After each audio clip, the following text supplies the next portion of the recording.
खिचड़िया त बनाइनी सारा हाजी हो यार।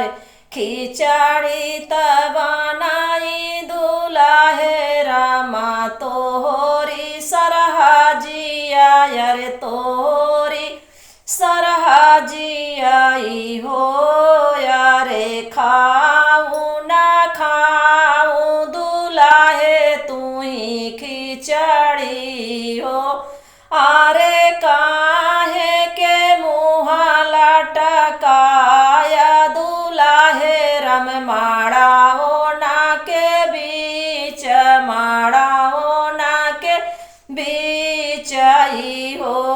सीताराम से बानी आरे ये सजिनी जान्या दुल्हे माया ना बिकाई आई हो। माया ना बिकाई आई हो यारे। माया बिकाई आई झाबाला पूरा बाजारी आई में यारे। माया बिचाई झाबाला पूरा बाजारी आई में हो। सीताराम से बानी यारे।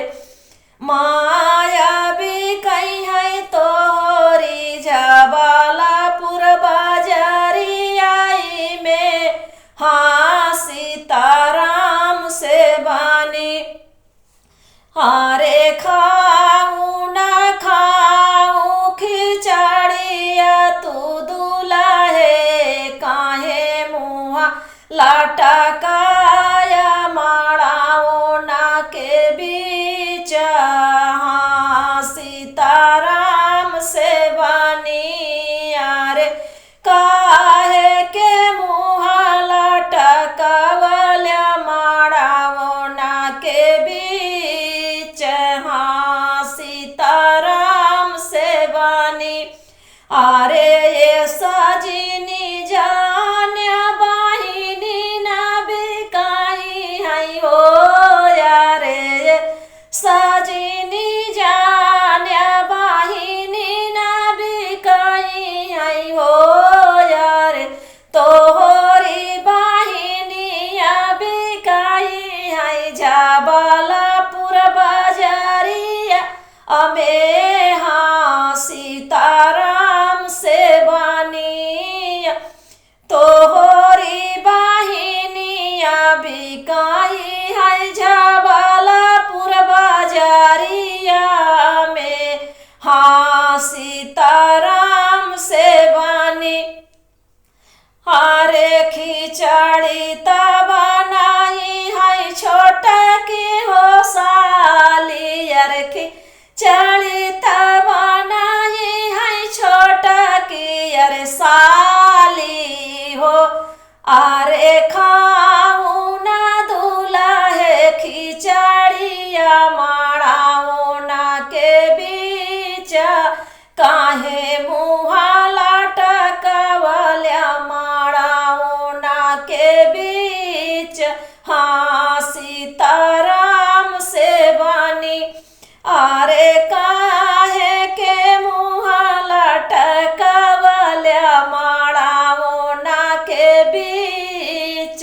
हाँ सीताराम से बानी आरे ये सजिनी जान्या की दीदी ना बिकाई है हो। दीदी ना बिकाई आई हो तऊ बिकाई है झाबाला पूरा बाजारिया में हो यारे। सीताराम से बानी आरे वो तऊ बिकाई है झाबाला पूरा बाजारिया में। हाँ सीताराम से बानी आरे ये सजिनी जान्या दुल्हे चाची ना बिकाई आई हो। चाची ना बिकाई आई हो यारे। ओ तऊ बिकाई है झाबाला पूरा बाजारिया में हो यारे। सीताराम से बानी आरे वो तऊ बिकाई है जबलपुर बाजारिया में। हाँ सीताराम से बानी आरे खाऊं ना खाऊं तू ही दूल्हे खिचड़िया अहो यारे काहे के मुँह लटकाया माड़ाओं ना के बीचे। हाँ सीताराम से बानी यारे काहे के मुँह लटकाया माड़ाओं ना के बीच। हाँ सीताराम से बानी ए सजनी जान्या की मौसी ना बिकाई है हो मौसी ना बिकाई है हो। अरे वो तऊ बिकाई है जबलपुर बाजारिया में।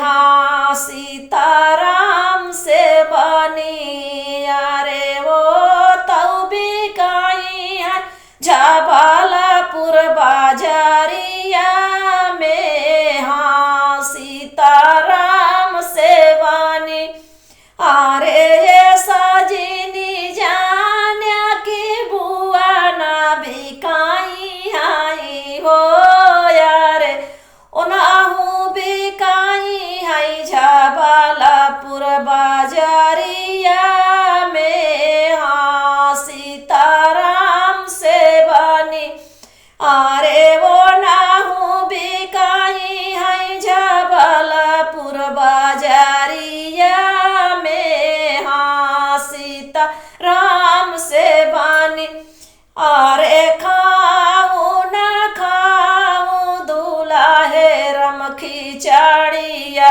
माड़ाओं ना के बीचे काहे मुँह लट